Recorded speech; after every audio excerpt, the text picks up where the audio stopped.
8.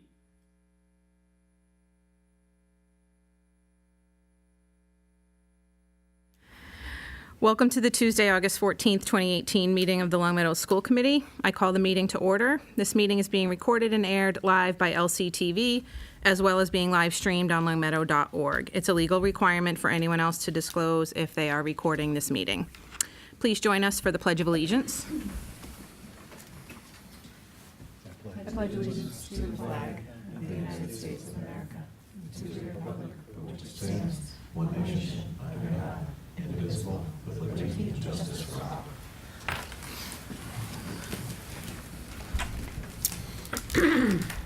Okay, we have no correspondence entered for this meeting, so we'll go right to the approval of minutes. And we have a motion. I move that the school committee approve the minutes to the June 28th, 2018 school committee meeting as presented. Second? All those in favor? Any opposed or abstained? Okay, motion passes. I move that the school committee approve the minutes to the July 24th, 2018 school committee meeting as presented. Second? I'll call for a vote. All those in favor? Any opposed or abstaining? Okay, motion passes. We do not have any visitor comments tonight. School committee announcements and recognitions. Does anyone have anything that they'd like to offer tonight? Karen? I just quickly want to take the opportunity to thank the teachers and administrators for paring down the supplies lists. They've been coming out, and I've heard rave reviews from parents, and myself included. The lists are fantastic. There's very limited supplies. I think everybody's going to be really pleased with it. So I just wanted to take that. I know they're not all here, but if you could pass on our thanks. Absolutely, yeah, we're really pleased with the way that came out. Yeah.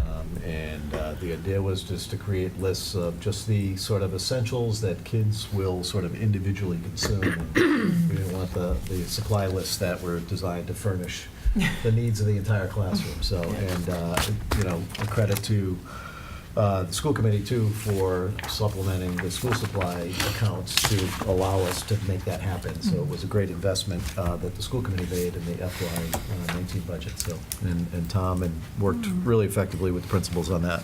So thanks to Tom as well. So, Thank you. yeah. Thank you. I would also like to recognize I went to the high school musical, and as part of the summer enrichment program that was put on at the high school. Kids grade 5 to 12, my youngest had some friends in the musical, and it was excellent. So I think the people who run the enrichment program and who ran that show in particular did a really great job. Nice. Stacy Smith is our summer enrichment principal, does a great job, and yeah, it's It's been amazing. yeah, I remember my daughter did it like 10, 12 years ago. yeah, a lot of fun. Really good.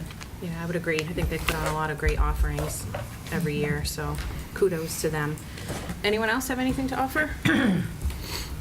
Okay, so we'll move into our business with guests this evening, and first we have Chief Stankiewicz, who's going to talk to us about school resource officer additions. So as Chief Stankiewicz is settling in, welcome. He's a great partner for Long Meadow Public Schools, and we've enjoyed a great relationship, and particularly with his involvement and Chief Dearborn, Fire Chief's involvement on our district safety team. And so we're always appreciative of the efforts that Long Meadow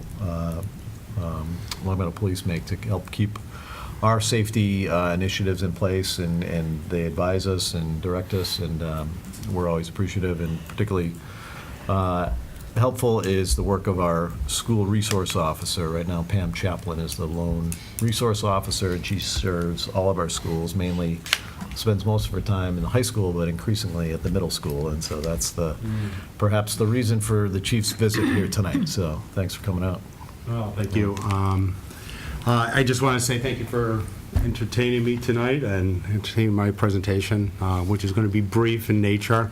I just want to say that over the last 2 years, we've really made some great inroads in enhancing safety in the school, coupled with the working relations not only with the school department, but with the fire department, DPW, and we found out that this coordinated effort, of course, enhances the safety for all kids. So it's working out really well. What we came to see 2 years ago when Marty, superintendent here, reinstituted the safety committee, which really benefited the students. We were able to work with school administrators, hear their concerns, hear the problems they're having in each one of the school buildings, and they're all different. They're all the same, yet they're all different. They're all unique, depending on the building structure, the layout, the grounds, the traffic issues we have to deal with as well. And so by listening to them, by working with them, we were able to utilize our traffic safety sergeant to handle some of those issues as well. So we're increasing the facilities. The facility is becoming, I think, a little hardened. I think we're educating our teachers, our schools, our staff, all staff, as far as our critical incident response, how we're going to handle lockdown drills. We're working with them. I've seen great inroads in how responsive teachers are, staff is, to the new dynamics of being able to respond to a situation and take control themselves. Instead of seeking shelter, they assess the situation now and will make decisions based on what is given to them. So we were working really hard with them on that. That's Captain Carrie Fontaine as well as Pam Chaplin. But what else has come about is over the last couple of years is we're starting to see that because of the success of the SRO program, because of the efforts that our SRO has done in the high school and have accomplished, it is starting to, I guess, migrate into the elementary and middle school. So they see the value of her, and she's starting to become a resource in the elementary and middle school. Over the last 2 years, we've seen a 24% increase in the amount of calls for service in the elementary and middle schools, which we haven't seen in years past. You know, as Marty has said before, and I'm stealing his words, but he says, the issues we used to have 20 years ago or 15 years ago in the high school has now migrated down into the middle schools, and that's what we're experiencing now. So with that being said, Pam, our SRO, has been spending more and more time in the elementary and middle school, which has left a void in the high school. And with that void, people are clamoring to have her back, and but unfortunately, she's been pulled away. We're trying to put additional resources in the elementary and middle schools. We handle calls for service, but it is taxing some of our resources, our officers. As a matter of fact, right now, we're down 2 officers as we approach the upcoming school year, so we're trying to add to our complement of officers through our hiring. But with that being said, because it's becoming more complicated, what's new juvenile justice reform bill just came out, was just enacted back in April. Being a juvenile officer is now basically is becoming a specialty because we don't handle juveniles the same way we do adults, and it's becoming more and more complex than it has ever before. So with that being said, we need specialists, just like we need dispatchers who are specialists, we need investigators, we need canine officers who are specialists. We're looking at putting juvenile officers as a specialty as well, the way we handle juveniles and how we try to help them, assist them through the juvenile justice process. So with that being said, that's why we're looking for another part-time SRO to assist with that. Assist with the requests we have from elementary and middle schools, traffic issues, safety issues, how we're dealing with building. We're having parents last year. Marty and I met with our Blueberry Hill parents who were asking about, it was just right after, I believe it was after the Parkland shooting, right after the Parkland, came and wanted to speak to us and saying, what are you doing as a police department to ensure our safety of our students? At that time, we started augmented patrols, putting officers so they're more visible in the elementary and middle school area. Have uniform officers go into the schools once a day so their visibility is, so they're visible and they're approachable. Sense of security, I think it's not only for the school staff as well as the teachers, but it's also for parents. Parents are looking for that too, that sense of security for their children. And again, it resonates in everybody's mind what happened in Newtown. And when you're looking at elementary and middle school parents, I'm not suggesting it could happen here, but we are prepared to respond to an incident like that. But parents want to make sure that their kids are secure. And that's what my take back was from those parents I spoke to at Blueberry. So with that being said, that's what we're looking to do, is put a part-time SRO, see how this position evolves. I'm not saying it's going to be a full-time position. I don't have the resources now to make it a full-time position. But if it plays out the way the SRO has been at the high school level, I can see this playing out where this may transition into a full-time position, depending on the capabilities and the capabilities of the officer we put in there. But we plan to put in an officer who is going to be responsive to those needs of the elementary and middle school. I know it's fast. I know there's a lot of information. I could put up a PowerPoint, but I didn't want to bore you with that. And but anyways, is there any questions about what I plan to do? So while you're thinking, I'm really enthused, and I think we're all enthused and excited by this as a potential for us. I know there's a lot of districts where the superintendents and school committees are clamoring uselessly for additional school resource officer support. And so we have a chief who came to us a while back and said, hey, do you think this is something you'd be interested in? And I was very interested and eager, just given all the safety challenges that we face nowadays. And as you know, as the title of the position suggests, it's a resource. And so Pam Chaplin right now is an educator in many respects. She's in classrooms, she's building relationships with kids, she's familiarizing them with the laws that are pertinent to their lives, you know, whether it be, you know, laws relating to their driver's license or other activities that they're involved in. So we're really excited about this. And one of the other things that's going to have to happen is we'll have to come up with a revised memorandum of understanding between Long Meadow Public Schools and Long Meadow Police to govern the activities of that school resource officer. The law that the chief referenced has some very specific requirements that have to be in that MOU. So the chief has started working on that and has invited us to be part of that process. So at some point we would bring that information to you. So we're excited. I think our middle and elementary principals will be also excited to know that this is a possibility for us. So. Does anyone have any follow-up comments or questions?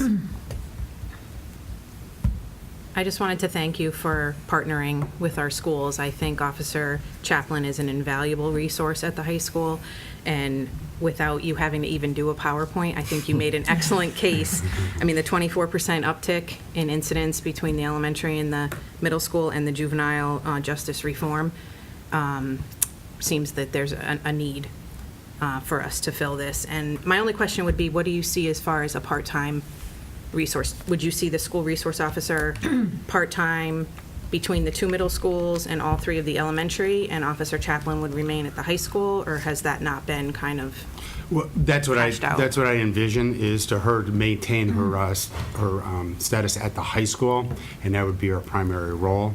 Of course, she'd be an advisor to the new resource officer in the elementary and middle school. Okay. But it seems like there's enough work in the middle and elementary schools just to have one resource officer cover those 5 schools at this time. I appreciate it. I Okay. think safety is paramount for all parents in the and community, so for you to partner with us, I think is great. Yeah, so please, if you have any questions or concerns, if you have any more information you need me to provide you, please don't hesitate to ask. Again, we got a great relationship. We want to maintain that relationship, and I think this is where our resources are well spent by this addition in the elementary and middle schools. Thank you very much. Thank you so much. Thank you, Chief.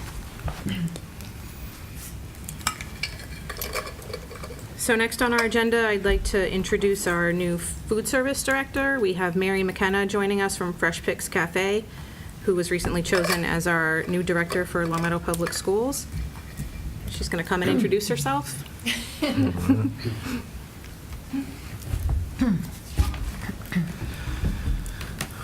Good evening.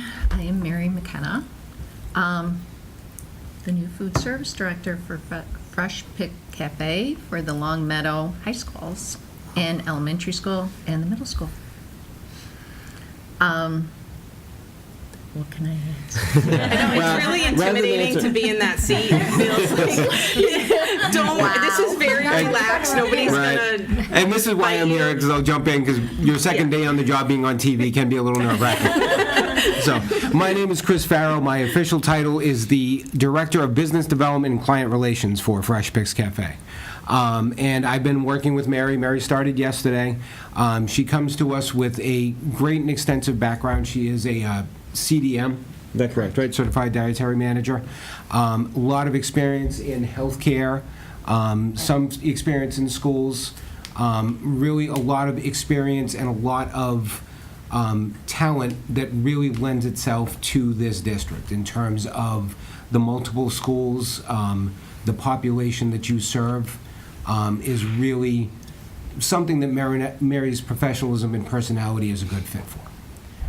Which is why we selected her for your location over a couple of other candidates that were really strong on the culinary side, but I didn't necessarily see as having the really administrative and professional skills that would really click with this school district. When Tom had a chance to meet her before the formal offer was made, he agreed that it's really, she's really the type of person that's going to gel well with the administrative team here. So Mary and I have been working the past couple of days getting your menus finished up and ready to get posted on the website. Those along with letters, welcome letters, information on how to download our menu apps, all of that kind of stuff will be in place on the website, distributed to the schools by Friday at the latest. We've been calling staff, making sure everybody's all set to come back. The majority of the staff from last year is coming back. And basically just getting other little things ready, like making arrangements to have the digital signage installed here at the high school and those kind of things. So, So Well, we're Mary, thrilled to have I'm you. sorry. No, Yeah, I was go gonna say- I ahead. was gonna say, Anyone Mary- else have Mary's any- being modest. She had described for us some of her background and experiences that I think will really lend themselves to your work here in Long Meadow and experience in the school settings and with elder care and senior services. So it sounds like you bring a lot of experience that will help us out. So. I'm very fortunate to have a very good job and something that I really do love, and that is all-rounded, whether they're children or whether they're seniors. So I'm a very fortunate person, and even more fortunate to be here, so thank you. I just wanna Melanie? ask, is the company, was it a Vermont-based or a Boston area? New Hampshire. New Hampshire. Please don't put me in Vermont. It's a great state. So are you based out of there, and you be coming here periodically, or is it by, like, how's the relationship with Tom in terms of, like, your physical presence? Or how does that work? Mary's out of Deerfield, but she will Correct. be on site daily, Correct. overseeing the operations.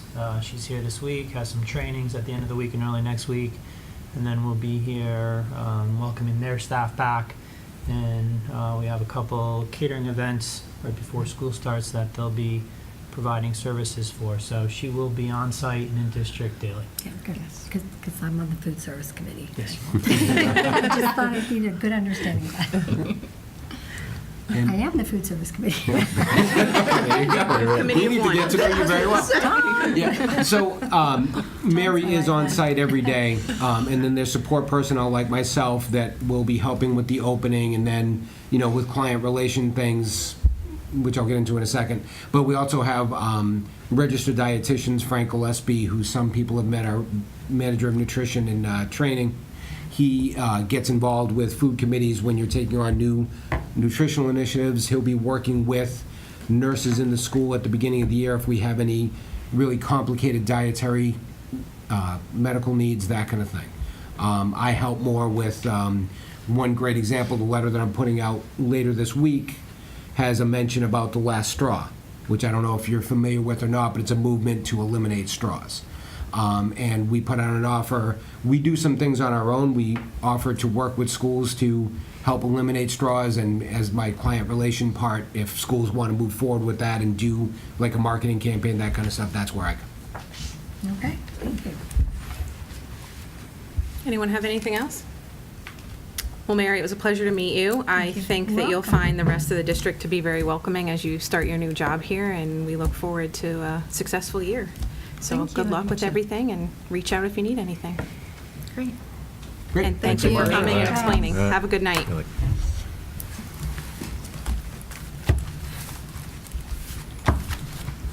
So we have no more business with guests. We can move on to our administrative reports, and Superintendent O'Shea will lead us off. Sure, a couple of items. First, as a segue from Chief Stankowitz's presentation, I want to mention that one of the things that he and I have talked about is a district-wide safety forum that we hope to hold in late September, perhaps early October. We'll get you additional information on that as the idea becomes a reality, but I think there are, community members, parents that are interested in the efforts that are underway to ensure that we're providing safe learning environments for students. So we're envisioning a panel of public safety officials, school officials, maybe some of our mental health teachers, school social workers that would gather and maybe engage, talk to parents about school safety work, and also use that as an opportunity to get some feedback from parents as well in terms of what their expectations are and what they might need. So that safety forum, time and date to be determined. I also want to mention, I had a chance 2 weeks ago to attend a leadership seminar sponsored by the Challenge Success Organization, and this is an organization whose work really lines up with some of the discussion that happened at your last meeting relating to how we can ensure or help kids achieve balance in their lives, to ensure that they're growing and developing academically, but also social emotionally. So that Challenge Success Organization, it offers information and strategies and research and professional development to partner school districts. And so we're going to learn more about that organization and kind of consider whether or not we want to work further with Challenge Success as a partner in our attempts to help kids lead those balanced lives that we talked about at our last meeting. And then finally, August 22nd is the second day of our administrative retreat. If any school committee members would like to join us at around 2 o'clock on Wednesday, the 22nd, we'd love to have you. Be an opportunity for us to reflect on our progress on our district improvement plan, maybe get some feedback from the committee, give the committee a chance to ask our administrative team some questions. But we think it would be a good chance to maybe in a relaxed, informal way talk about some of the traction that we're seeing on that district improvement plan, but also talk about areas where we're not seeing the progress that we want and how we can work with the school committee to improve in those areas. So August 22nd, 2 o'clock. If you're interested, let me know. That's it. Okay, thank you. I do not have an official report for this evening, and we don't have a student representative report over the summer either, so we will move into our subcommittee reports for today. We'll lead off with the Finance Subcommittee, which met on August 8th. And I will turn that over to you, Tom. Sure, thank you. So there are some items on the agenda for discussion and some action, but just to highlight a couple of things that do not require any action on the school committee or made down the road. The subcommittee was given a report from the Department of Elementary and Secondary Ed regarding our 2A grant. They came in and did a review this past year. So the report just kind of highlighted what they looked at. It wasn't an official audit. It was just more of a compliance, and there were no findings. We also presented some preliminary Medco bus routes for this coming school year. The move is to create central bus stops throughout the city. There are 5 locations that have been identified as stops that will be used. It most certainly may inconvenience individuals to get to them compared to what we've done in the past, which was a much more lengthy route than we currently are going to be running this current year. So we did notify parents at the end of last week. I think we mailed them out on Friday, what the route would look like, and if they wanted to change the stop that we had selected, based on proximity to where they live for convenience of time or so on. And we are hearing some feedback from individuals in regards to that. So we'll continue to monitor that topic. I also updated the subcommittee on our end-of-year purchases, the money that was approved back in June, the progress that we've made. Most of the items have been ordered and received. There are a few that are outstanding. A couple in particular would be the climbing wall Blueberry is still in process, as is the athletic poles and netting for out here on Russell Field, and the scoreboards that we are purchasing to replace the two over at Russell and to add one out here on the new field at the corner of Grassy Gutter and Bliss Road. And then the one item in which we weren't able to really fulfill as it was presented were speed bumps at the middle schools. We initially we had authorization to put in speed bumps. Working with the town, we found out that they had to be raised walkways or speed tables similar to what we have in the high school parking lot. So instead, we are installing speed limit signs that will flash a motorist's speed to indicate what they're going in the school zone. So Glenbrook is going to, I believe both middle schools will receive 2 of those signs. I believe a number of them have already been installed already, just to help inform motorists as they're traveling through those areas to make sure they slow down. In regards to items on the agenda, we did discuss a request from the middle schools for lunch monitors. It is on the school committee's agenda tonight, but Finance Sub requested that the middle school principals come to our next meeting, as there was some more information they were looking for that I didn't have the answers to. So we won't be asking for any action on that item tonight, and we'll bring it up at one of our future meetings here for the committee. The next item for meal reimbursement, a request was brought forward to ask for consideration to increase the daily reimbursement rate that a staff member will receive when they're traveling. Currently, the district reimburses an employee $30 per day when they're traveling for a conference for meals. The town has a $40 reimbursement rate. Ryan did ask, was there any information from the government in regards to what they provide, and we did look up that there is, the GSA does provide some guidelines, and for Massachusetts, the range can be anywhere from $46 to $69, depending upon where you're traveling in Massachusetts. So those rates would fluctuate no matter where you're going throughout the country.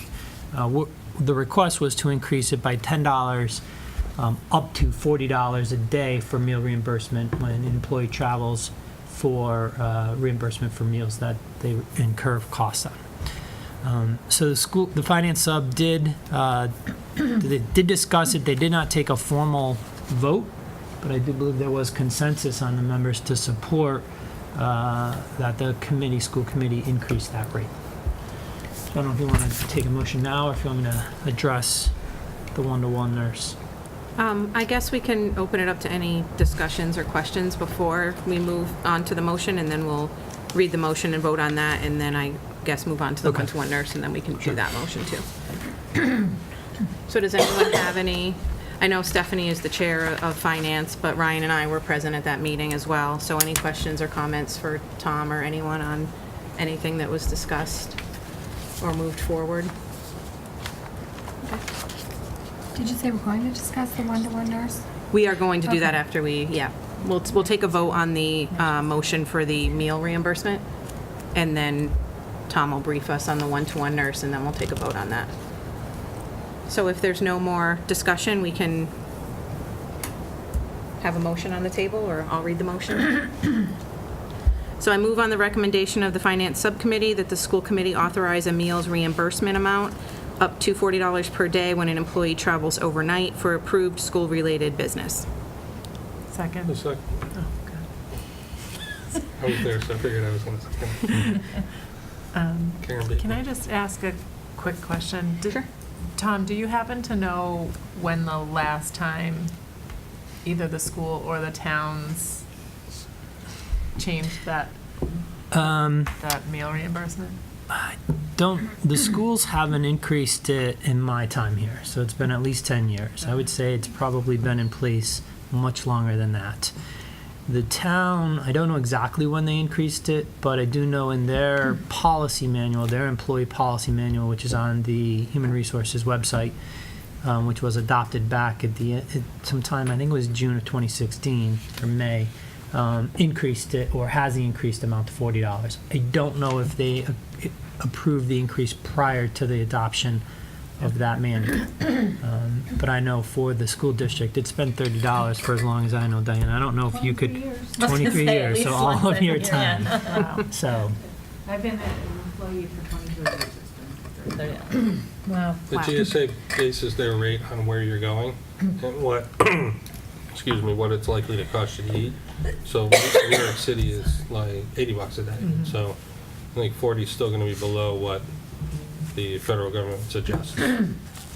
But it puts us in line with what the town is doing. So that's why we thought it made sense. Any other comments or questions? We still have the motion on the table, so we can call for a vote.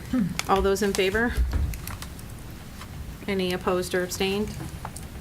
Okay, so the motion passes, and Tom, will turn it back over to you for the discussion on the one-to-one so nurse. we also discussed provide an update on enrollment.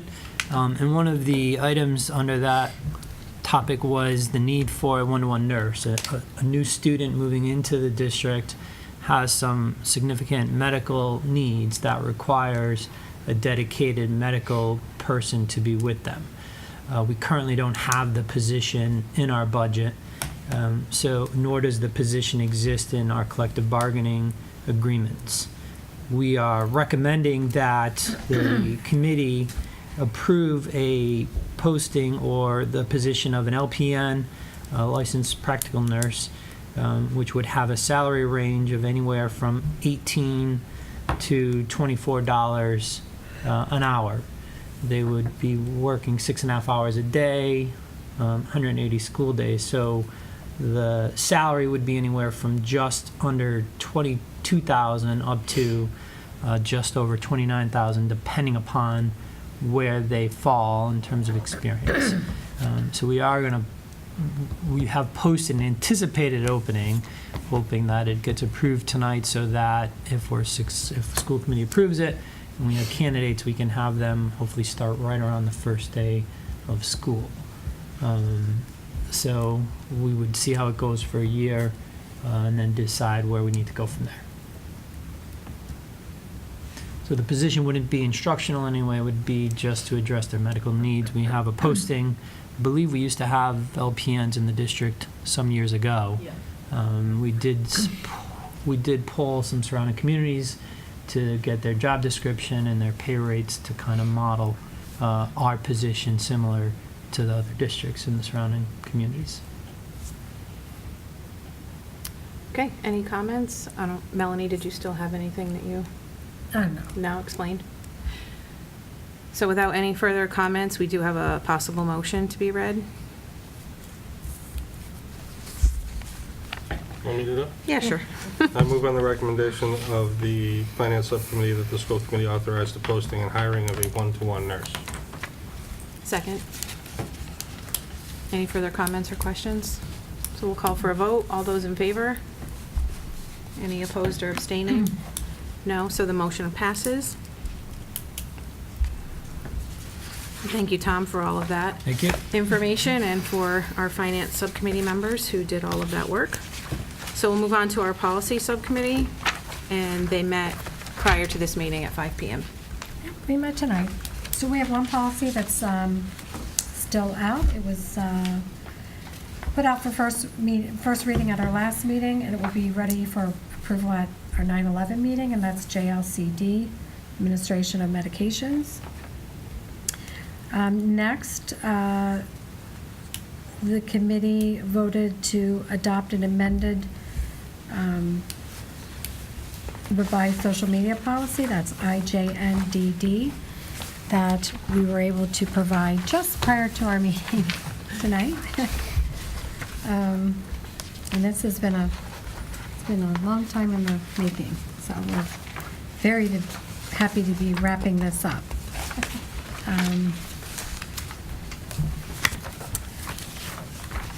There's no motion needed because it has to get posted for 30 days, just so you know, so you don't need to do that.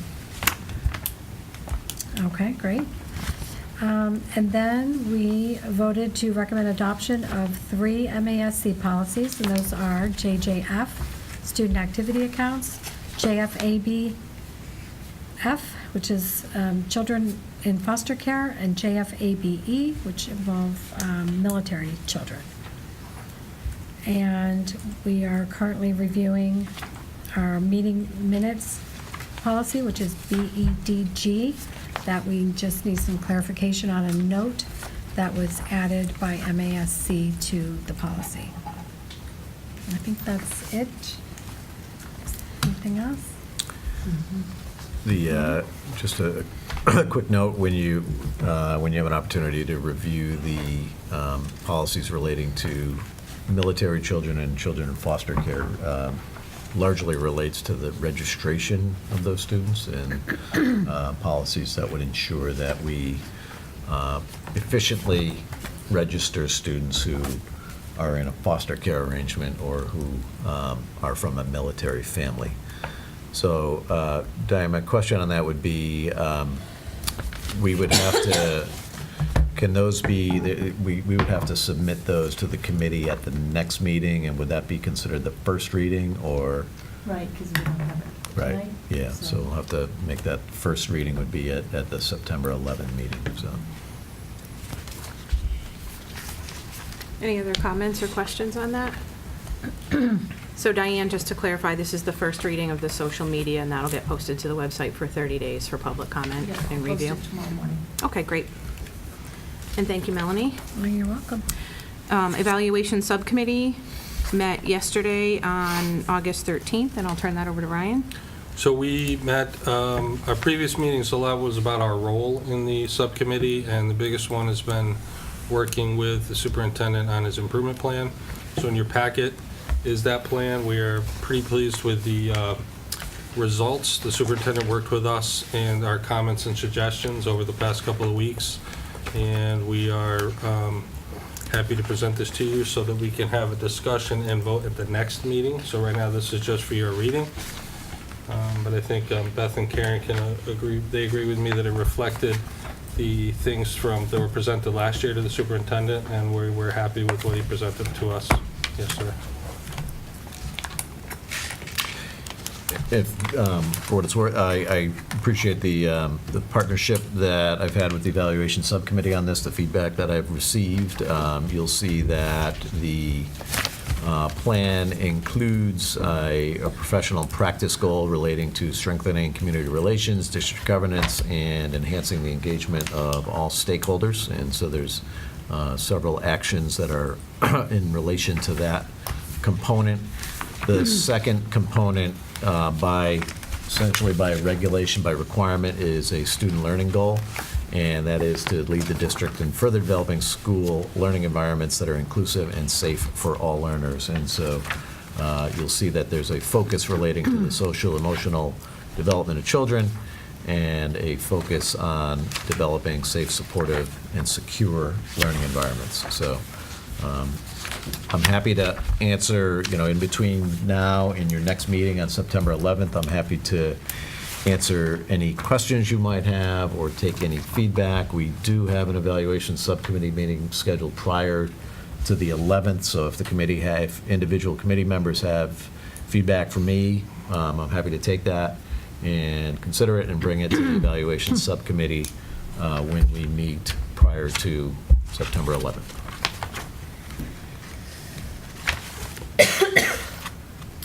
Anyone else have any comments? So that is informational and for you all to take your time looking over between now and the next meeting. So our ongoing business tonight will be our school committee goals discussion. And our goals have been provided in the packet for the upcoming 2018-2019 school year. So everyone had a chance to submit the goals to Sue.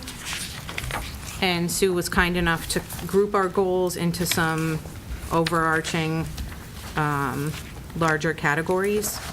And I will say that most of them fit in really nicely with, so if has everyone had a chance to look over the goals document, or should we take a few minutes to kind of read through it? So go ahead and take your time to look over, and then we can start kind of a beginning discussion.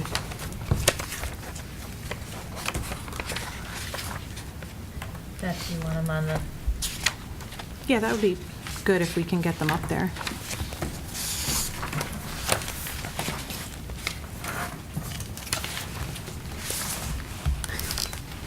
Sorry to displace you, Diane. I think it might be helpful to have them up on the board as we start our discussion.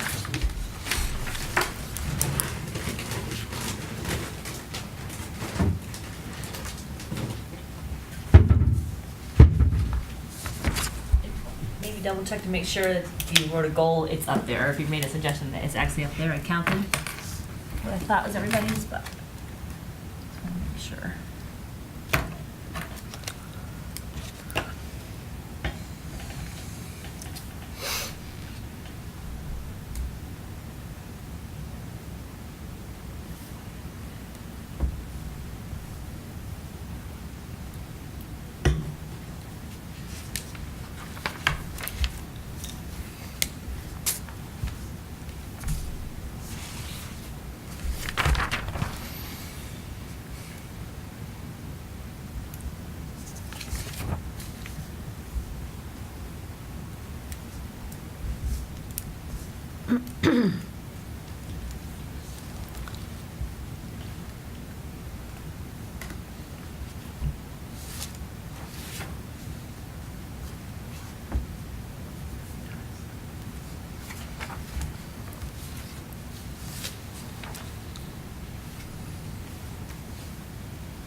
Would anyone like more time reading them over, or can we go ahead and start our discussion?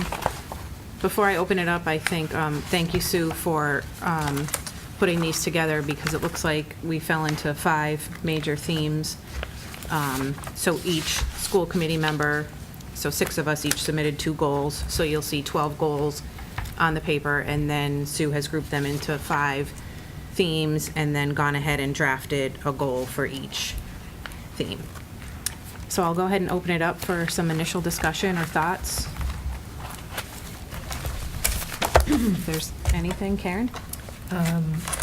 Sue, thank you. These are great. You did an awesome job of putting all our words together into succinct goals. I think it looks great. The only thing, and this is where you wrote, maybe spread these ideas out to other Oh, common yeah, I areas. never do anything with that, yeah. Yeah, so I think Yeah. most of that, and I love that, that goal, most of that is, I think, except for the increase in student voice in school decision-making. So I was just trying to figure out a place where we could try to work that in Yeah. someplace. Because I feel like all the rest of your goals have sort of touched on them in some way. And I don't know where to do it, if it should go under. Should it go under SEL for the, student well-being and listening to their concerns, or was it, what kind of school decision-making? I don't know if anyone cares to elaborate on what voice and what aspect of school decision-making that might be able to help. I wrote that one. I'm happy where to we say it. put I it. don't care if it's, Yeah, I don't know yeah. if it's supposed to be anonymous, but No. my idea behind that was, similar to the presentation we had a month ago, is are we actually listening to the kids? So I think the idea of our goals is that we're not doing the thing, we're asking the schools and giving the schools the support to do some things that we think are necessary.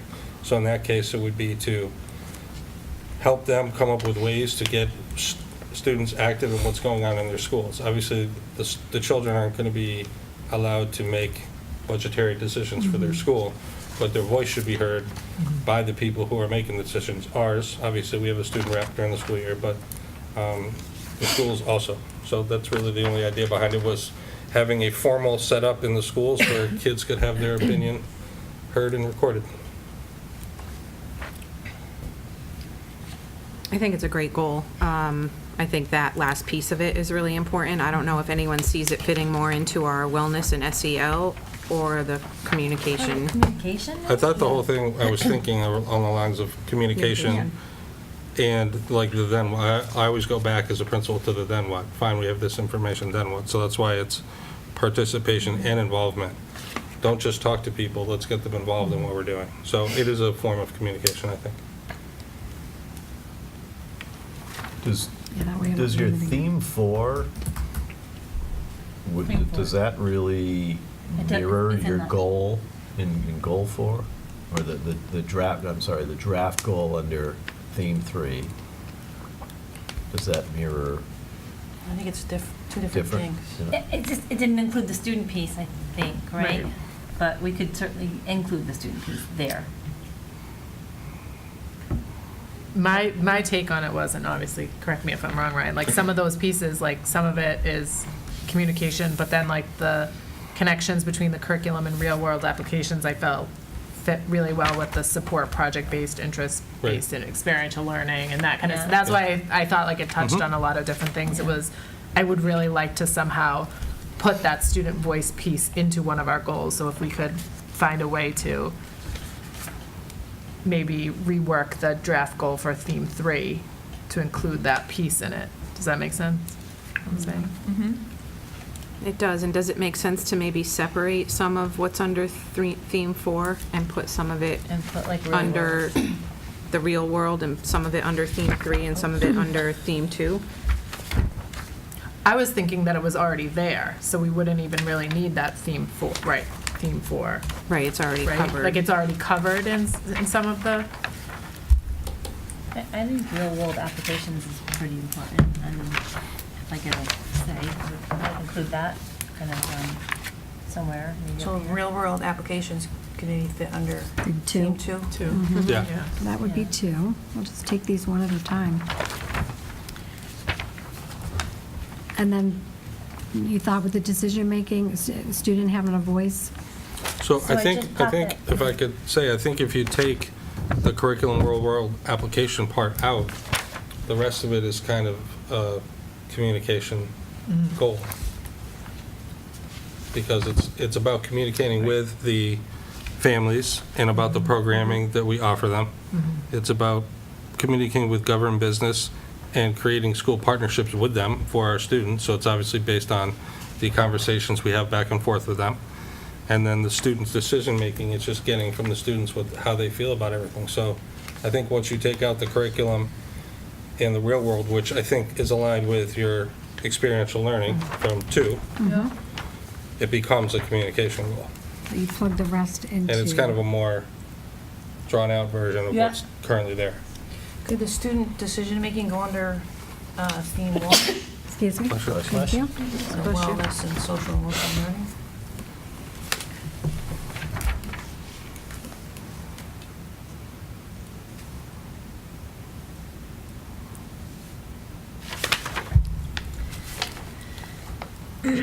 What if we said engage all stakeholders, including students? I mean, I think we always consider them in the stakeholder categories, but Well, what I'm trying to suggest is if we take Yeah. that curriculum in the real world out, the rest of it can become the communication goal. Right, and I think it's Because important. it covers what's currently in the communication goal, but it also is more specific and takes it a little bit okay. So farther. Right, I don't want to lose that important piece of having the student voice. I think that's good to single that out. So if we move it into communication, we talk about stakeholders in general, I don't want to see the student voice piece lost in that. What if we took the first part, what Sue wrote, to proactively and effectively communicate, and then take what Ryan wrote, with all community stakeholders by advocating for and supporting relevant family program, government, business, and school partnerships? Get rid of that next sentence, and then, and an increase in student voice in school decision-making. Yeah, Are that's those what all I'm saying. So objectives, where- though?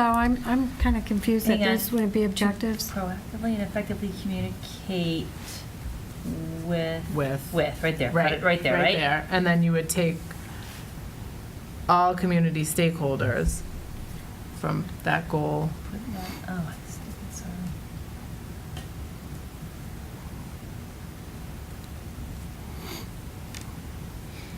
Put that like there.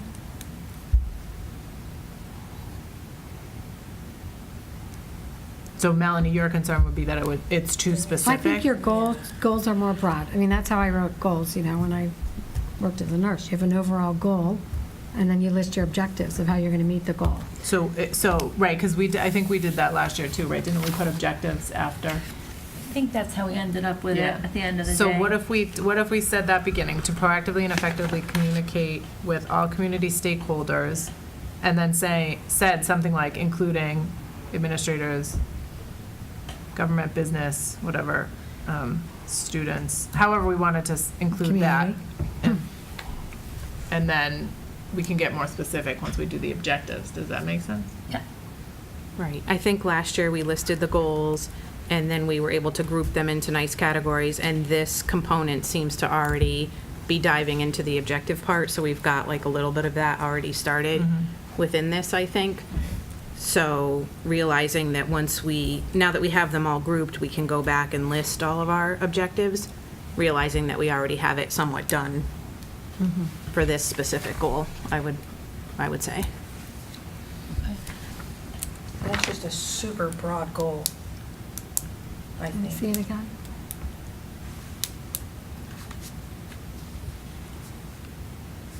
Which one, Bronwyn? Putting everything together, just, I mean, to me, it seems extremely broad. So we have the community stakeholders,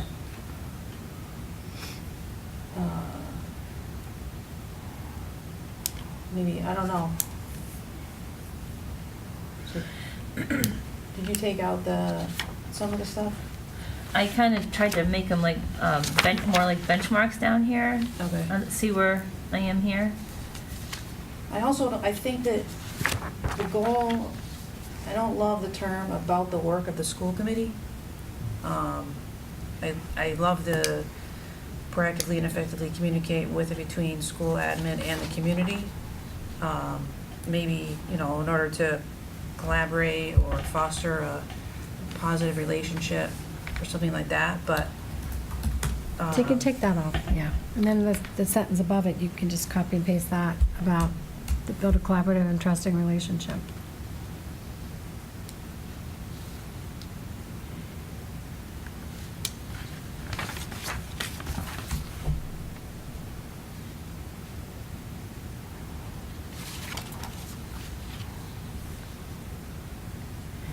You mean like this? In an attempt to build a collaborative. You're just kind of combining different pieces of those goals.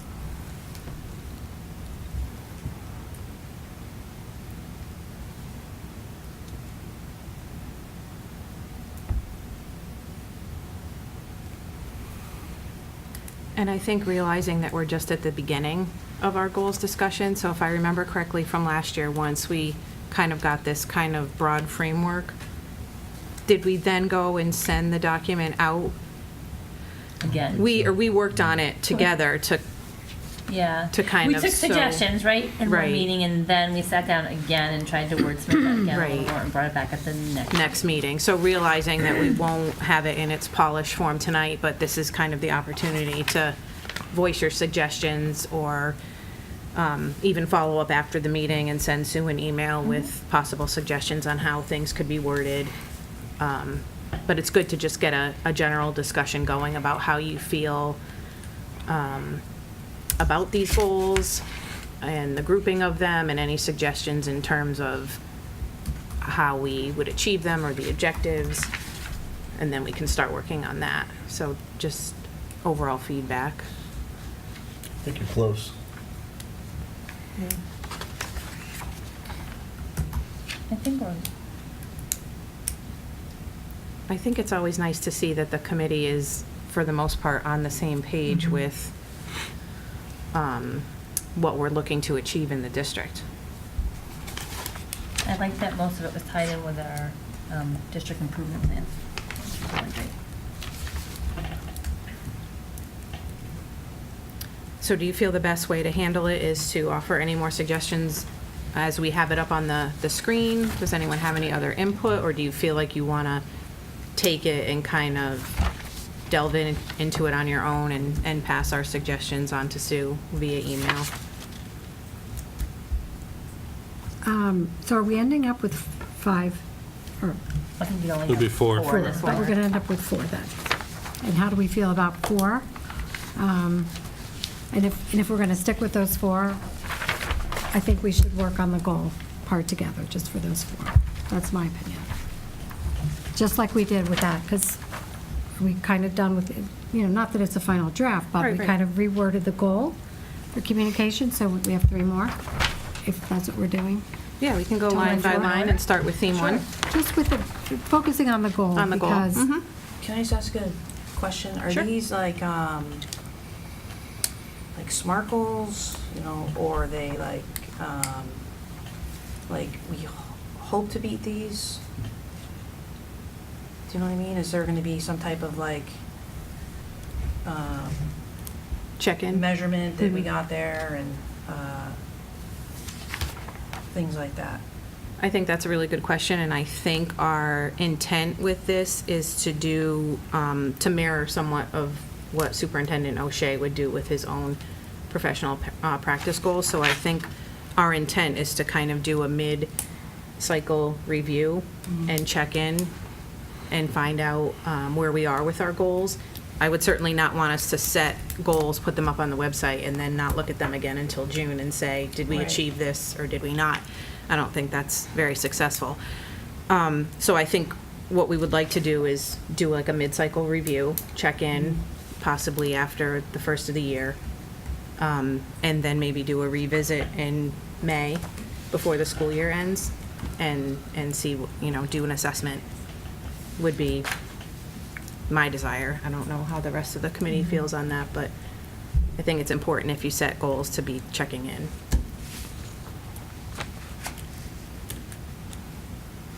Did that answer your question or concern as far as how we're tackling these? Yes. in terms of SMART, that's, that's a structured process of meeting, criteria of I guess I just didn't know if SMART. that's what that we Well, were doing, or if it's just, I mean, it's fine if we just set goals, I just didn't know if they were like SMART goals, or if it was just like, just setting goals. I mean, I think, you know, when we've taken conferences on goals, I mean, that's your ultimate goal, is to be SMART goals. I think as a committee that only meets, you know, a couple of times a month, it's sometimes challenging to set those SMART goals, to your point, right? I mean, I And then- agree. It is a lot of, That's the ideal, but I thought think it's, and- you know. I think we can hit the nail on the head without being specific with SMART, like. I guess, I also want to make sure they're achievable. Mhm.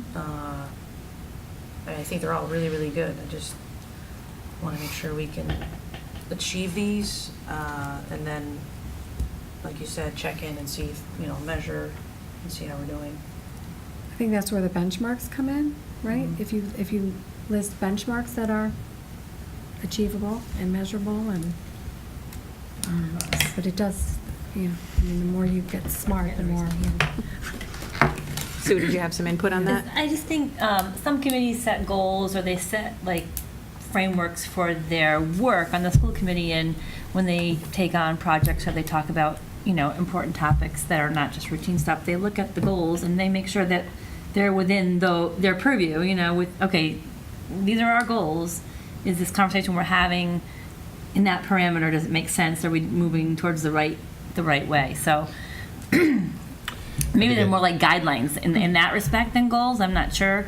I think, you know, you can get sidetracked on any given topic and maybe not meet a goal, but I think when I was reading through them, I was thinking, like, are these attainable? Are these really doable?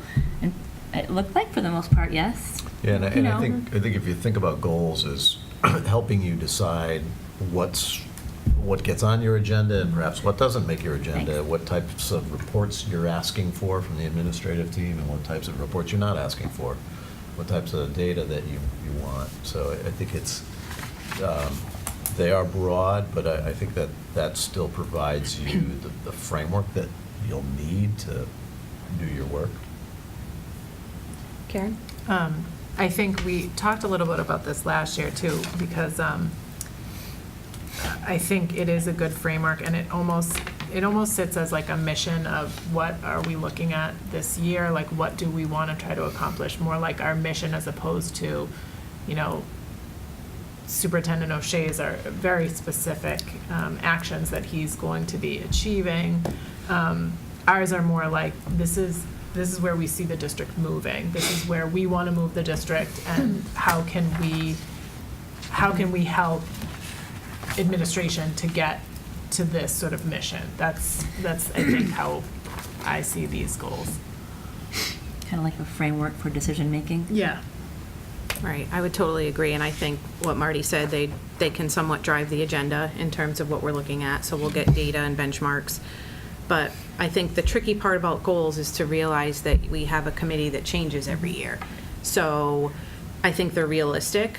I don't think they're so hard to accomplish that they're years and years out. I think this is good work that we can begin, knowing that another committee may come in a year or two, but we've started some of the work. I don't see any goals that are kind of check the box. Like last year, we had some administrative goals that were just a quick check the box paperwork. We can get this type of thing done. Yep. So I think these, like Karen said, are more driving our vision for the district, and they typically will, or they do fall in line and emulate Superintendent O'Shea's goals and our district improvement plan, which I think is nice.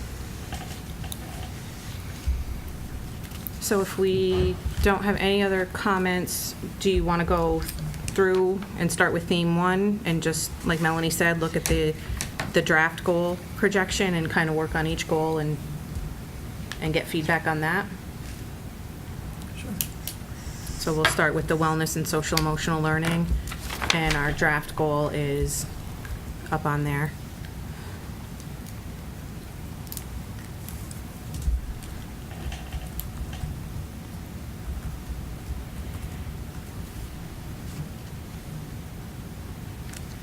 I might have misunderstood this part, so we are gonna do like objectives, or we're not? I don't think we're going to do specific, it was my understanding we weren't going to do specific objectives, we were just going to kind of solidify what the goal is. Like Sue's created the draft, so do we agree with the draft goal? Is there anything you want to add or change to it? But then, like, not, but eventually will we have objectives? Yes. Okay. Yep, absolutely. So this framework, Sue, is this already being implemented? Is this something, I mean, I've heard of this before, but are we specifically implementing it, or is this? All of the schools use the CASEL framework as the foundation for developing their social emotional programs. Okay. Yep. So I think somebody wrote that down in there. Mm-hmm. Yep. Somebody was listening last year. Oh, I know, I've heard it. I think Nicole brought it to show you at one So, of her. you know, I guess if we're using that already. In the sentence there, you have support and promote. I changed it. Okay. I was gonna say the same thing. I already changed it. But it still feels like it needs to be wordsmithed a little bit, that one. I think you can get rid of the phrase "as a foundation" because you're using it as a framework or a foundation. So I Same think thing? using it as a framework. Got it. It's sort of either or. You're either using it to Okay. bound your work or to. And so I'll just ask, since so much of Mr. Davis's speech was finding that balance between the academic, balancing that with the social emotional needs, do we need to tie that in, or are we leaving the academic part out? In other words, we can keep the rigor and keep the this and the high standards and everything else, but we're gonna ensure that you're okay. Or do we say we're gonna find a balance? That is finding a balance. Isn't Well, what you we just don't- said finding a balance? Well, no, this is overall ensuring the well-being. It's not specifically related to the academic. The last bullet says engaging academics. I'm sorry. It is, you're absolutely right. I just read the 5 bullets, I'm like, there it is, okay. Yeah, all right. But I do think you bring up a great point with that, Melanie, because that's been part of our ongoing discussions about how do we strike that balance where we kind of take our foot off the gas a little bit, but don't sacrifice the rigor, but yet make sure that kids are healthy and talking about their well-being. So Yeah, no, I think I that the just- goal kind of encompasses all of that. I thought these were benchmarks, but that's actually part of the goal. Yeah, Yeah, we don't really that up. have any benchmarks necessarily. Okay. No, that's fine. Yeah. Because it's not Yeah, so you're much. not really saying what you're going to do to make this happen. You're just saying this is what you kind of want to have happen in all of your work this year pertaining to this. I think the bullet Because I don't think you points know what flesh you're it gonna out a do little yet, bit more. right? Yeah. No, right. that's fine. I Yeah. just, I hadn't made that part of the goal in my mind. I was seeing that as benchmarks, but. I So- added, like, with attention to balance between. Do you want me to take that off, leave that on?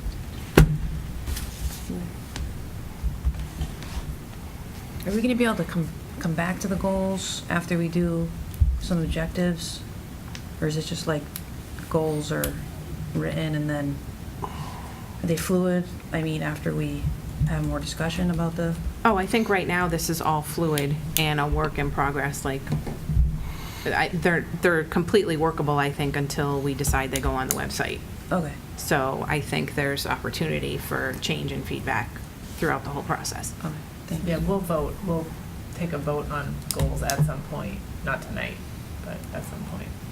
And this took several times. Yeah, to I get guess it I was back just, there. I'm just a little bit confused about the process, that's why I'm asking. Yeah, no, absolutely, and I totally understand where you're coming from, because it is a new, and this is kind of why we put it on the agenda in the summer, because we do realize it's kind of a housekeeping, but it is somewhat tedious, so we want to try to have our goals in place, I think, at the beginning of the school year, but knowing that we want to devote some time to this, so it's kind of why we take it on in the summer so that we can get the discussion going, knowing that we're not going to finalize anything in one shot here, and that we're always looking for your feedback. Did I hear correctly that these goals would stand on their own, that you don't anticipate adding specific action steps or objectives to them, or they would? Oh, I thought they said yes. No, I thought we would, will, yeah. we will Okay. add, Yeah, yeah. Gotcha, okay. Yeah, I think Okay. tonight we were just trying to have a discussion about Iron out the goal. iron out the Yeah. actual goal, and Yeah. if there's anything anyone wants to add or change, knowing that step 2 would be the objectives. Gotcha. Which could potentially change some of the goals, you know. Yeah, absolutely. Does anyone else have any input for theme 1, or? Yeah, I just want to kind of say the way that I have written the part about that our commitment to academic excellence also supports the social emotional well-being, because that to me is how I see our main goal, and then under it would be using the CASEL framework, things like that. That's my only thought about. It's like we want to continue with the academic excellence that we have, but it's not like we want to go in and change that, but we are committed to academic excellence.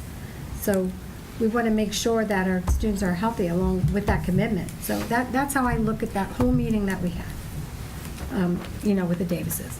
That to me is,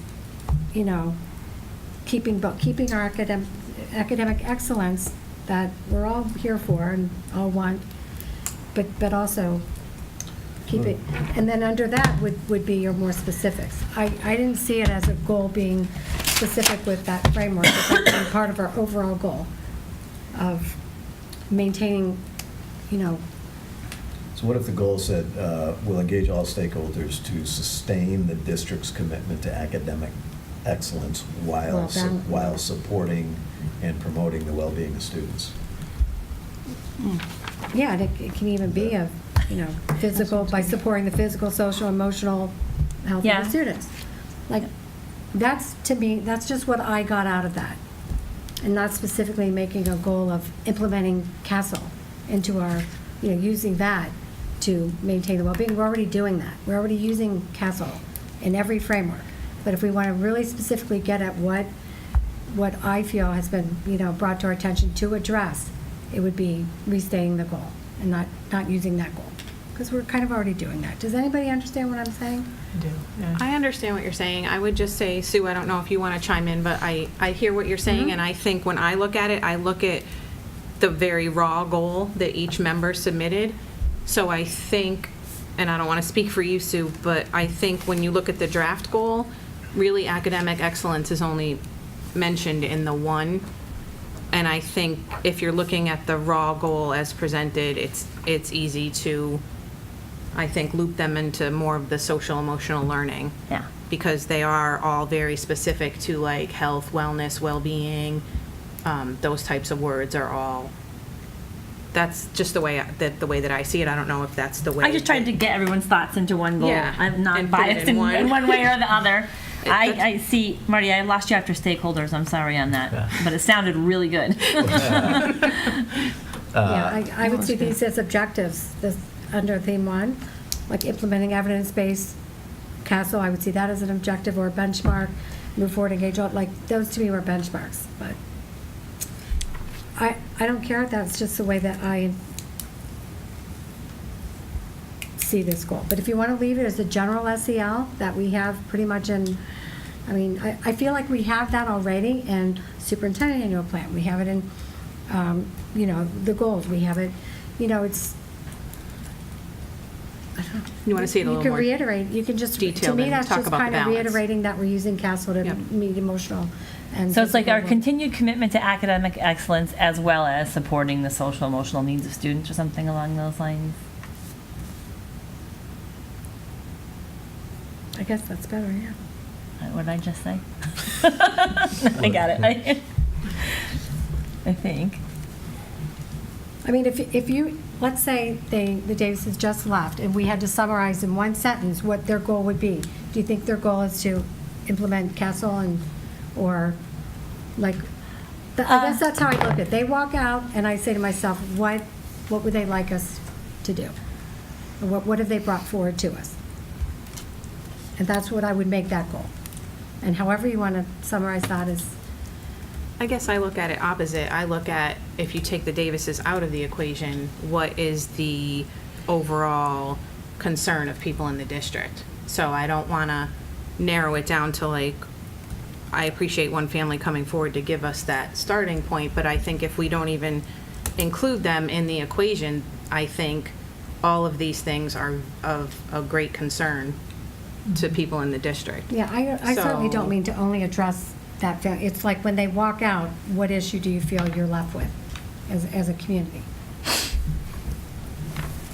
I But you have could be- to, I have to admit, I don't understand what we're talking about at this point, because Castle and those bullet points are the same thing. The A in Castle is academic, Right. SEL is social emotional learning, and then the bullets say health, health, health, academics. They're the same thing. I was wondering if we could identify Castle in the goal, so when we do Sure. post it on the website, people Sure. don't have to go look it up, and that might also help us with the bullet points below it. Yeah. If you want to have it remain as part of the goal, I mean, I see what you're saying, is that that's an objective or a benchmark, right? To utilize the Castle framework, to support the emotional Yeah, but growth of everything students without the by, word- supporting. Everything without the word Castle makes it not a benchmark, and it's still the same thing. School committee will engage all stakeholders to support the well-being of all students. There's no benchmark, but it's the same thing. So you're saying take out Castle framework? And leave the Yeah, I goal. mean, I if don't that's a think you would need sticking it. point, it doesn't make, to be honest, I don't think it makes a difference. We're using Castle, so I guess, yes, I think actually taking it out does make sense, because it's an example of how the schools are addressing or are making an effort to support and promote the well-being of the students. First day of my That's the how. Castle's the how, right? That's Yes. what they're really doing. That's one of the hows, anyway.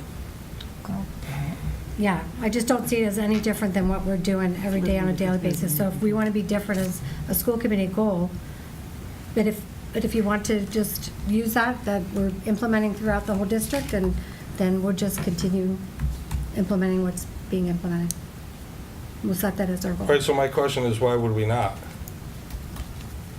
But we've talked about this before. We need the data from the surveys to show us whether it is or is not working, and that's part of what we need to do. So I think my answer to you would be, yes, I would want to continue doing that until I know, based on the data, that it's not working. So take the Castle out. Castle or no Castle, we want to promote the physical health, the social health, the emotional health, address stress and anxiety, and keep the academics. So we want to do all those things. Maybe it's with Castle, maybe it's a different way. We have to find out what's working and what doesn't. But we still need to do those things. Yeah, I'm just looking at maybe a combination of the two, that's all. Just taking that first half and then adding this as the second half. I'm sorry, I missed what part, what's the What's second second half half? you're talking about? What's the first half, too? If Well, you which have, half- what are the if two you have to halves? ensure What are the that two? Long Meadow Public Schools' commitment to academic excellence supports physical, social, emotional, that stuff.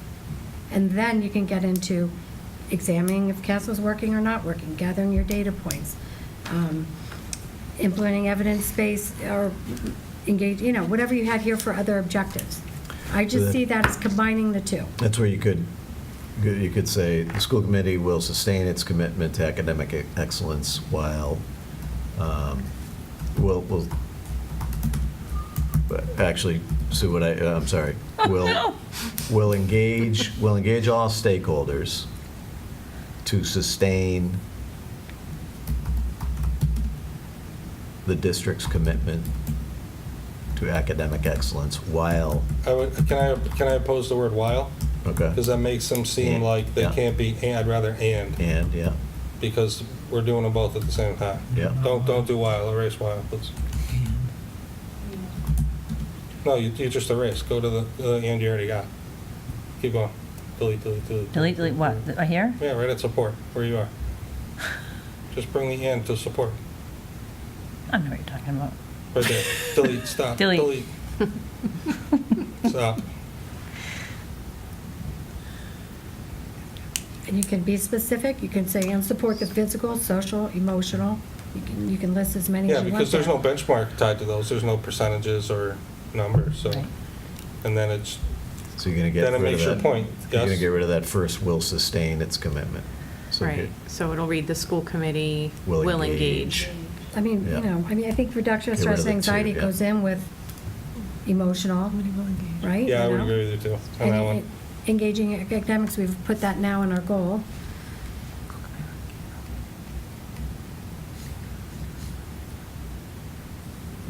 Because that's part of emotional health.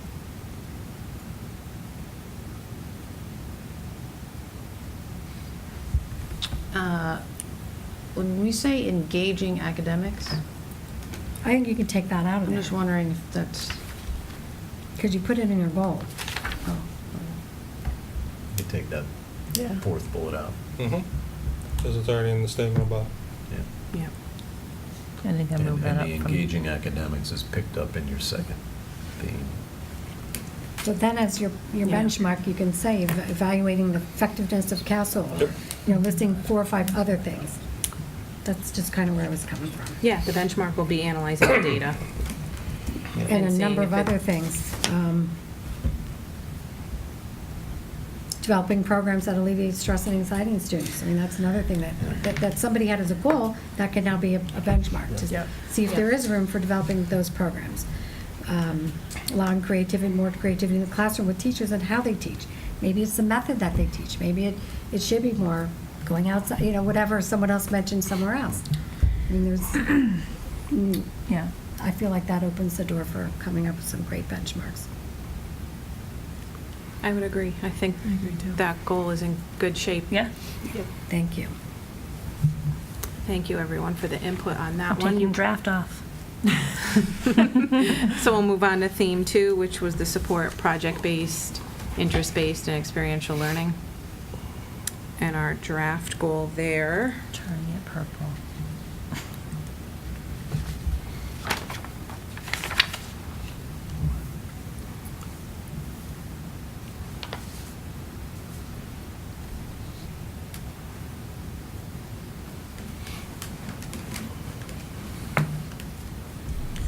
Can I share a thought on this? yeah, absolutely. So, I like the bullets, Hmm. but they're very specific. They're, project-based learning is capital P, capital D, capital L, and that's that's a pretty significant undertaking. Not opposed to it. I think the idea of creating engaging opportunities for kids to pursue their own passions in a constructivist, project-based way, that makes a ton of sense. I love the idea. I think the first sentence could stand alone as Right. the goal. Right, and then again, more benchmarks would be Yeah. to look into inquiry-based learning or whatever, to evaluate, are we using these? Can we Right. use them differently? Can we use them better? Right, certainly there's certainly examples of all of those things in our schools, and so how can we build on that and expand it? And the STEM encoding, well, I'll hold that thought. Yeah, I agree. with you. I was going to say that it needs either including but not limited to, so that the freedom for the teachers to figure out their version of what the student-centered, but having none of it makes just as much sense. I think so too. I think they're all very worthwhile. I just think I feel like they should be in a benchmark. So if you erase from including in all the bullets, I think that's what is being suggested, yeah? The word including in all the bullets gone? Yeah, Like stops with learners? Yeah, I think The the actual the goal I mean, stands you can still- alone. You can bump that all kind of down as Potentially. Save it somewhere. tentative, get kind of Can you something that save it somewhere? we start brainstorming the benchmarks. Good. Now erase including. And we're good. Yeah, I think we work the bullet points into the objectives. Theme 2, settled? That's good. It's coming up. Okay. We're purple. Okay.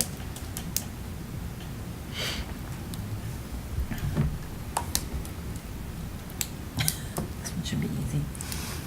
And then theme 3, communication. Yeah. So we have the draft goal.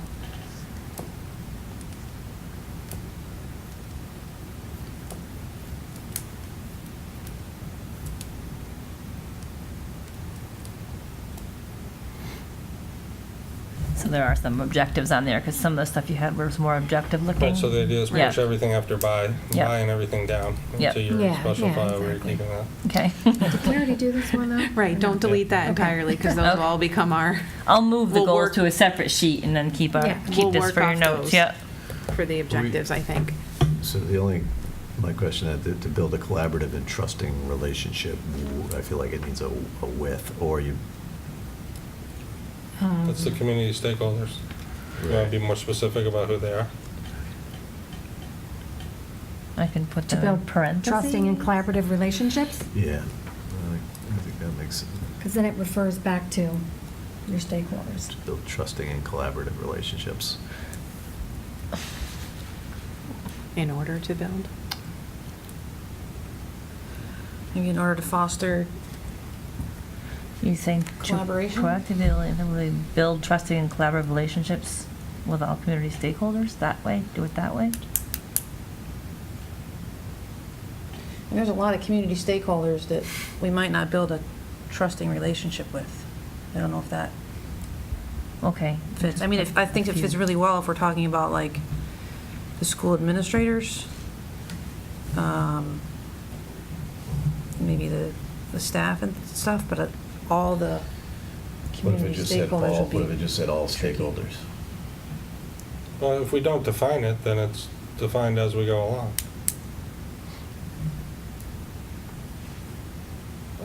Who in the community do we not want to have a trusting and collaborative relationship? I didn't know, with? of course, everybody, I was just saying. That's the next goal. That's attainable?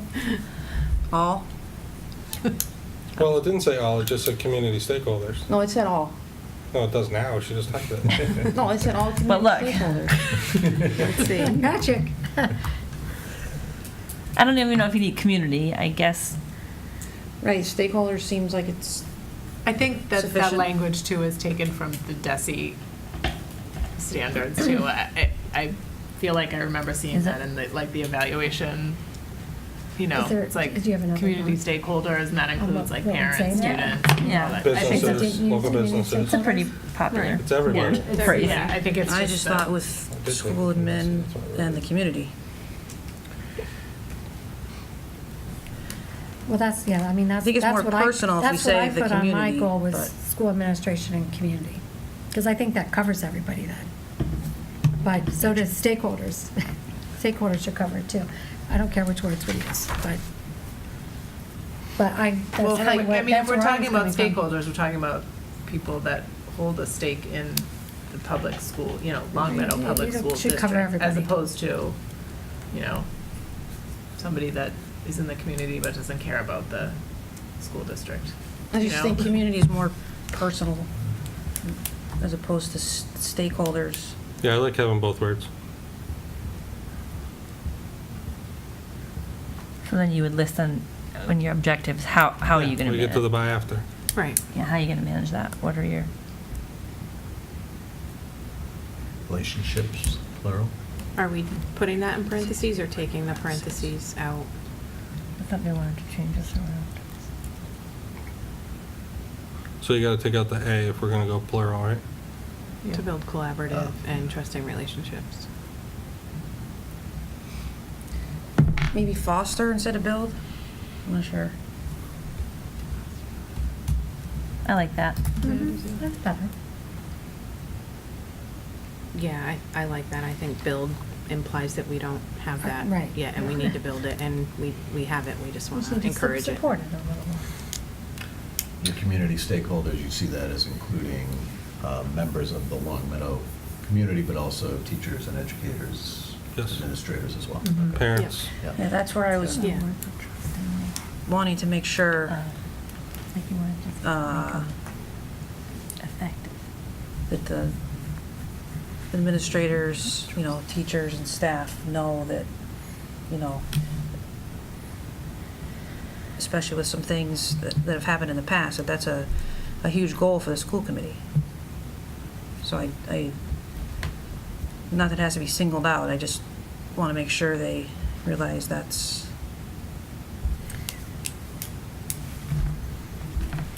Right, I think you bring up a good point. that Maybe we're put the all. word learning community stakeholders, sometimes I've always enjoyed like that phrase, but that might get a little too wordy for you.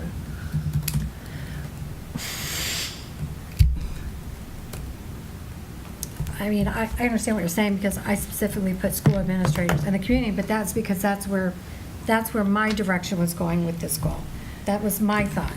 So Is to support that relationship specifically, but that doesn't mean it has to be just that relationship. It could Right, be so all could that three. be a benchmark underneath that broad Sure. goal to, you know, Yeah. to whatever with school Sure. administration, to build relationship with Right. school administration, Yeah. by, to, you know, You can break it all down. Mhm. School administration, parents, yeah.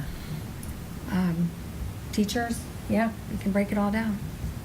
Yeah, I agree. I think getting specific in the benchmarks. Yeah. Yeah. So we have the Okay. student voice component, we've got the administrators, we've got the parents.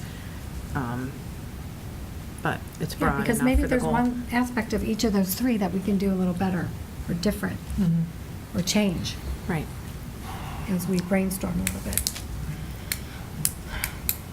So we're good with that one? Yep. Is that theme 3? Theme 4 is out. Theme 4 is out, and brings us to the last one, theme 5, which is the fiscal management.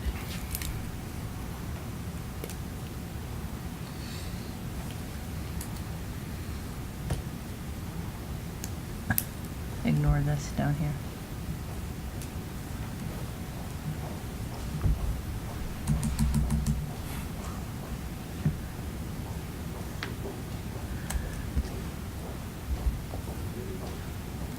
Yeah, I think I'll just say, my main concern with this is if our middle schools are not, it wasn't approved last year. I know it could take up to 3 years. We don't know if and when it will ever happen. The reality is, though, we've got some big problems at the middle schools that we're going to have to face if the SOI doesn't come through. So that was my goal in writing this. And if that doesn't need to be the focus now, because we took another stab this year, we're going to take another stab, and we'll find out. Maybe after the third try, we say we really got to deal with the facilities issues. Maybe we want to bump that down the road. Did anybody else who contributed here have anything to add about? That was my concern. Does that have to be addressed this year? I don't know. Maybe SIO will be approved next year. But doesn't that specific part fit into district improvement and long-range planning? Yeah. So your concern would be one of the things that, one of our objectives would be the issues at the middle schools. So I think it's part of it. It's probably the big part of it. I mean, for me, it was the biggest part. That was to me, but maybe that goal was being too specific. Like a mini goal underneath that big goal. So, okay, yes, that would I definitely think it just cover has to be one of our objectives, obviously, Okay. because Right. it's such a big issue. Do we Yep. need to put based on data-driven and best practice decisions, or can we just say to support through the budget process, district improvement and long-range planning goals? I think maybe the data-driven and best practice decisions become part of the objective, because, like, I love this goal, and I will agree with Melanie. I think we need to get to work on some long-range planning, but I think we can work, like, the permanent building committee's report into the objectives. Yeah. So there's very specific ways that we can address the middle schools through the objectives. Okay. But to have this goal, I think, gives it an opportunity for us to do that. So stop the goal after the word goals? Yeah.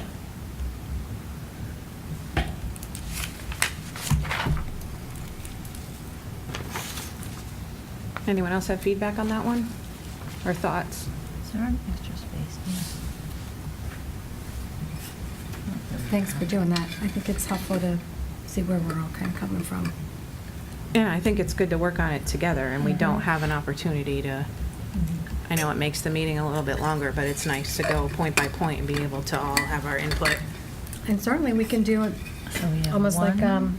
we did the last working document, is to have people just go in and throw in some benchmarks, so that when we get to our next meeting, we can finalize that. Mm-hmm.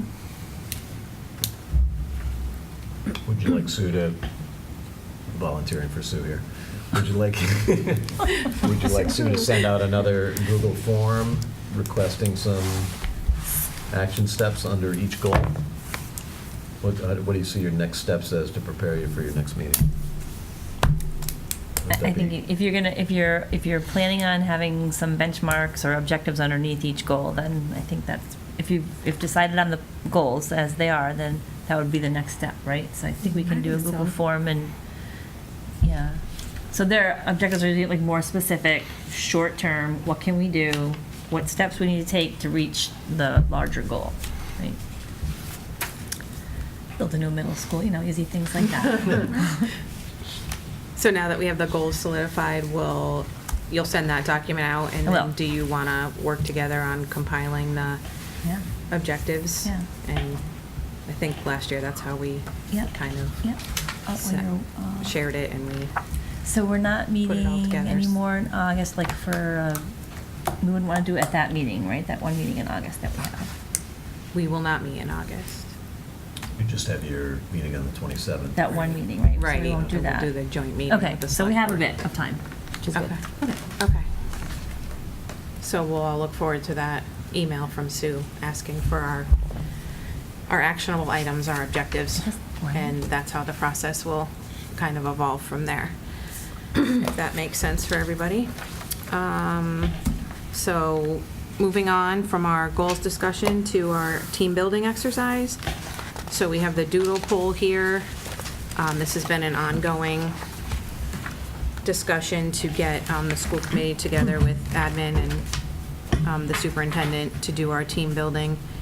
We've had some discussions about this, so I don't know if you want to add your Yeah, no, input. I think it would be, an opportunity to perhaps talk about some of the goals that we share in common, but also just to engage in some sort of informal team-building exercises. So I think, building those relationships between the school committee and the administrative team is obviously key to the success of the district. And so if we're able to do that, the exact nature of that team-building exercise, I think, we'd have to talk about what that might look like.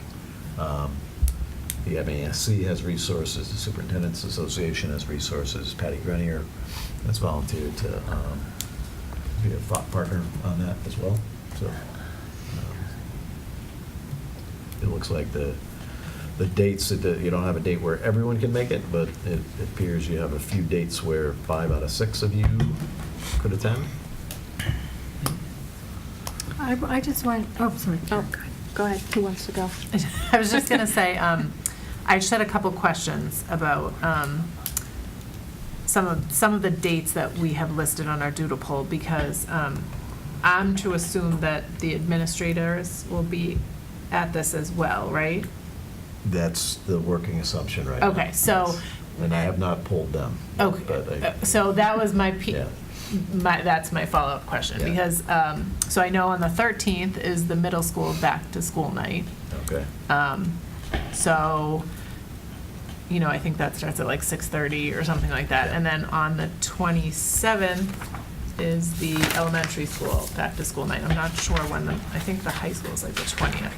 But, so the 27th is the elementary school back-to-school night. So I thought that might cause Okay. us some problems. Okay. Well, Beth was the only one who could call that night anyway. The 27th is out. I have no elementary Beth told students. herself. All admins or just central office admins? Central office and principals. Okay, Yeah.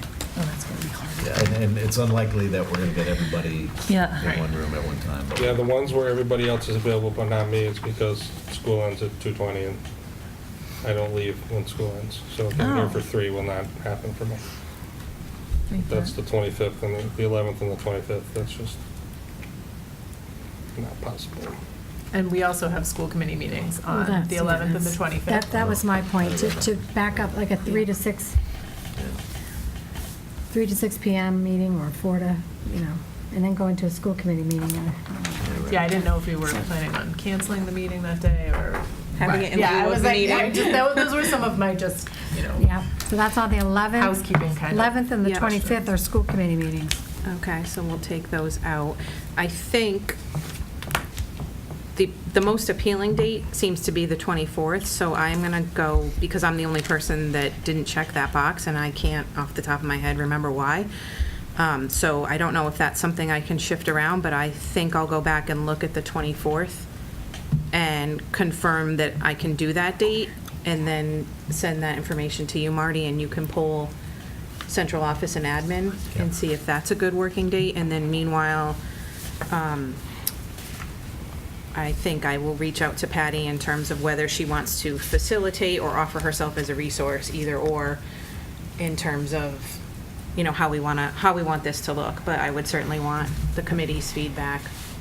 I know Marty and I have started to discuss what we think this should look like, and he said, well, just say the things you don't want to do. And I said, I don't want to do a ropes course. Oh, I love that. Come on. But if you guys really want to do a ropes course, of course I will do it.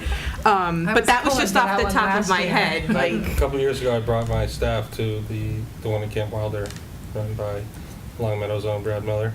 And it was amazing. It has nothing to do with athletic ability or talent. Actually, the most fun is when you're in a group of people who can't do a thing. We were in tears and laughter at some of the stuff we were not capable of doing. So it was a really good experience for my staff. I can tell you it was good, and it wasn't what I expected. I was worried going in myself.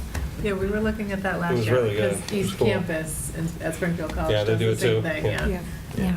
Then there's the falling one, where you have to fall and they have to catch you.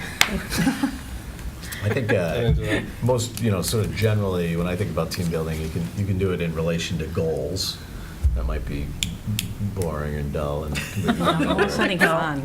Yeah, something fun. You can do it in relation to like working norms, how what are your collective commitments to one another, or it can be Fun. even less formal and more relational and about just getting to know one another, and kind of what makes us tick. So I think that's sort of what we have to sort of figure out what direction we want to go with that, and I think any feedback that you can give Beth would be helpful, and then we can take it from there. Well, Yeah. that's why when you had mentioned it, attending the second portion of your team building, when you talk about your goals. Right.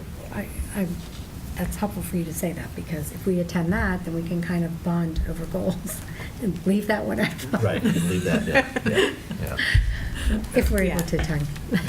Yeah, I like it in terms of relationship building. I think that was the indicator last spring that we kind of had in mind when we even first thought about it.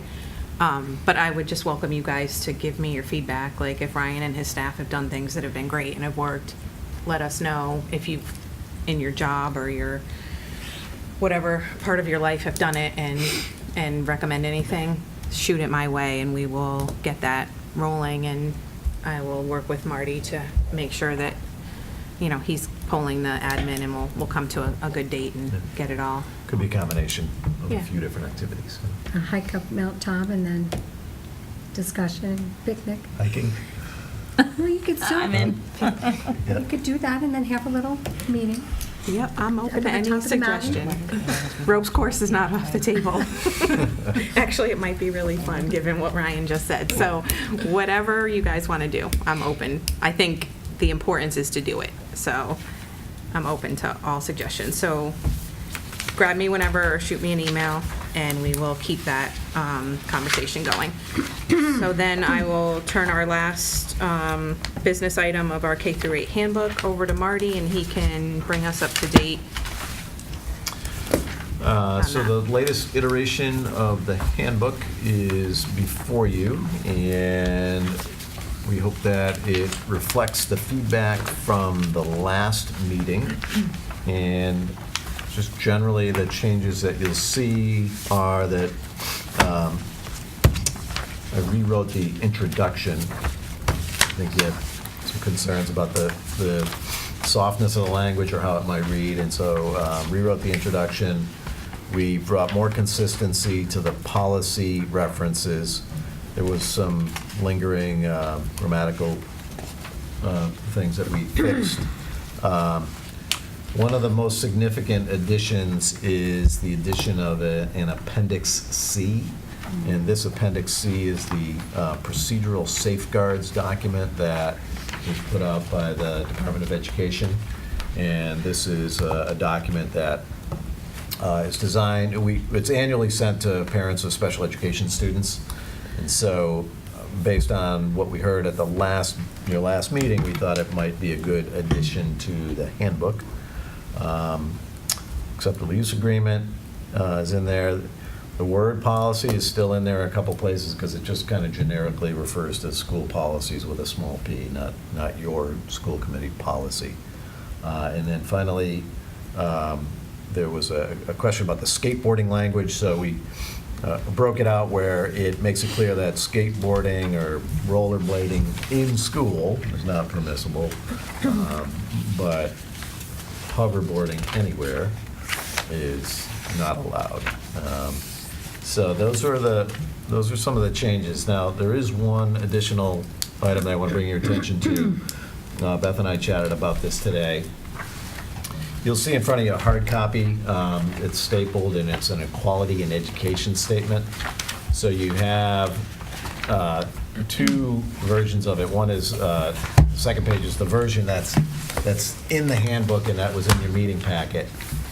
And the second is a final version that came to me last week after your packet was put together and when I was on vacation. This is a version of it that Attorney Dominello rewrote for us. I had asked him about some of the citations, but he took it upon himself to rewrite the whole thing, so thank you to Nick. And so that's the only, that's not reflected in the document that was emailed to you, so you have sort of a new version, hopefully a final version of that equality and education statement that has all the proper references school committee policy. It lets parents know who they should file complaints with if they had any complaints relating to discrimination. And then, yeah, that's it. So those are some of the changes. We're getting there. Hopefully, I'm hoping that it will meet with your approval. And thanks for your consideration of that equality in education statement. The wording is different. The substance of it, I would say, is not. It doesn't change direction or policy in any meaningful way, but I think it's tighter language. Happy to answer any questions or concerns you might have. And I just want to add that out of that discussion, we agreed that we felt like if you want to take 3 or 4 minutes right now to read through, knowing that you've got this new version right now, and if you're comfortable, I felt like this was a small enough document that Marty could bring it right to the meeting and we could have you look it over. It wasn't like he was presenting 7 new pages of the document. So if you want to take the time now to look over the equality in education, that's perfectly fine, and I felt like it was appropriate to do it at the meeting.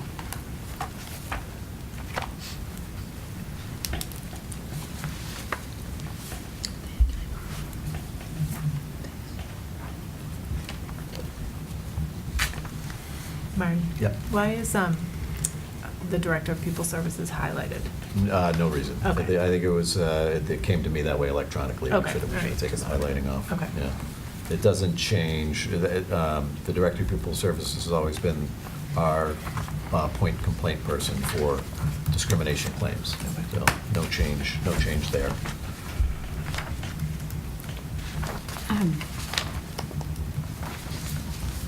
Disability claims, meanwhile, are directed to building level administrators. So in the previous one in the packet, the last paragraph specifically outlines that person as being Jean with her email address.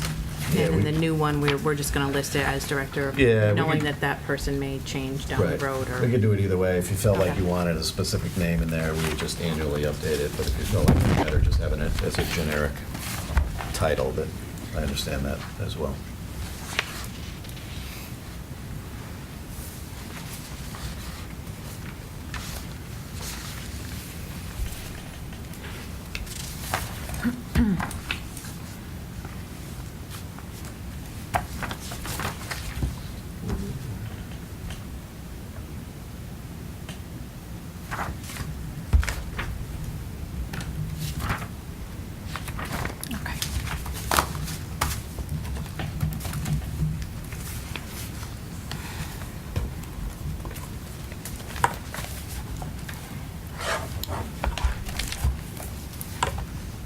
Did anyone have any further feedback or anything to add in terms of comments on the equality in education that you've had, now that you've had a chance to look at that? Karen? I like it. I think this is definitely a tighter version, and it's clearer and to the point and well-written. I like the new version that you submitted to us. Great, thank you.